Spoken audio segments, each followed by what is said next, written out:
আজকের আলোচনাটা আমরা সাজিয়েছি মালবিকা আয়ার দুঃখ থেকে বিজয় এই লেখাটার ওপর ভিত্তি করে। মানে একটা অসাধারণ জীবনযুদ্ধের গল্প দেখব আমরা। হ্যাঁ, যেখানে একটা ভয়ঙ্কর দুর্ঘটনা মানে জীবনটাকে থামিয়ে দেওয়ার বদলে কেমন করে যেন নতুন পথের দিশা দেখালো। ঘটনাটা মনে আছে তো ২০০২ সালের রাজস্থানের বিকানের শহর। হ্যাঁ হ্যাঁ, মালবিকা তখন খুবই ছোট, মাত্র ১৩ বছর বয়স। বাড়ির কাছে ধরুন একটা গ্রেনেড খুঁজে পায়, অব্যবহৃত। খেলনা ভেবে হাতে তুলে নেয় আর ওটা ফেটে যায়, ভাবা যায় ওইটুকু একটা মেয়ের জীবনে কি সাংঘাতিক ঘটনা। দুটো হাতই চলে যায়, পায়েও সাংঘাতিক চোট। শুধু তাই না, নার্ভ ড্যামেজ, মানে স্নায়ুগুলো এমনভাবে ক্ষতিগ্রস্ত হয় যে শারীরিক আর মানসিক দুটো ধাক্কাই অসংখ্য। একদম। কিন্তু এখান থেকেই মালবিকার আসল লড়াইটা শুরু হয়। আচ্ছা, এই ঘুরে দাঁড়ানোর গল্পটা একটু ভালো করে দেখি চলুন। হ্যাঁ, দেখা যাক। প্রায় ১৮ মাস ওকে হাসপাতালে থাকতে হয়েছিল, ভাবুন একবার। একের পর এক সার্জারি, অসহ্য যন্ত্রণা নিশ্চয়ই। কিন্তু হাসপাতালের ওই বিছানায় শুয়েই উনি ১০ম শ্রেণীর পরীক্ষার প্রস্তুতি নেন। কি বলছেন, ওই অবস্থায়? হ্যাঁ, ওর মা মুখে বলে যেতেন পড়ার বিষয়গুলো, আর মালবিকা শুনে শুনে মনে রাখত। মানে শুনে শুনে পড়াশোনা। তারপর কৃত্রিম হাত লাগানোর পর সেই হাত দিয়েই পরীক্ষা দেন এবং দারুণ রেজাল্ট করেন। আচ্ছা, এখানেই তো গল্পটা মোড় নেয়।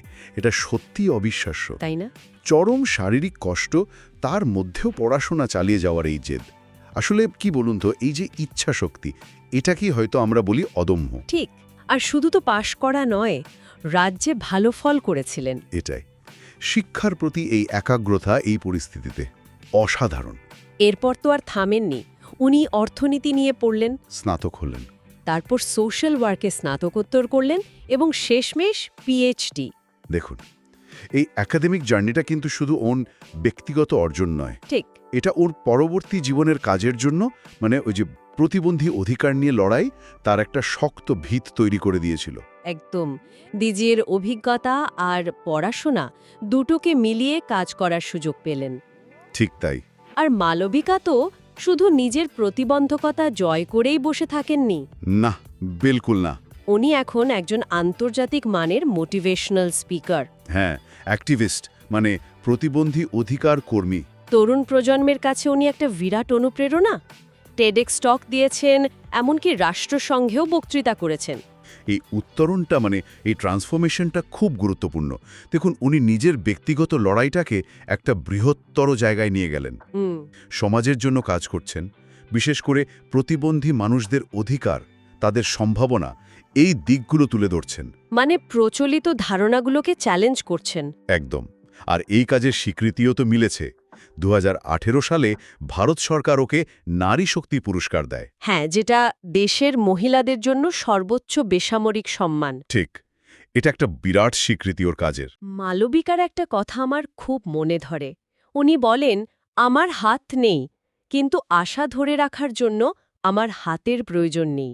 বাহ, খুব সাধারণ কথা, কিন্তু গভীরতা দেখুন। হ্যাঁ। শারীরিক সীমাবদ্ধতা যে মনের জোর বা স্বপ্ন দেখার ক্ষমতাকে আটকাতে পারে না, এটাই তো আসল কথা। আশা তো ভেতরে থাকে, তাই না? ঠিক। তাহলে এই যে পুরো আলোচনাটা আমরা করলাম, এর থেকে মূল বিষয়টা কি দাঁড়ালো? আমার মনে হয় মালবিকার জীবন এটাই প্রমাণ করে যে জীবনে বড় কোনো আঘাত বা সীমাবদ্ধতা মানেই সব শেষ নয়, বরং সেটা একটা নতুন দিক খুলে দিতে পারে। উনি নিজের ক্ষতকে শক্তিতে বদলে ফেলেছেন। একদম। উনি দেখিয়েছেন প্রতিবন্ধকতা অক্ষমতা নয়, অনেক সময় এটা নতুন সক্ষমতাও তৈরি করে।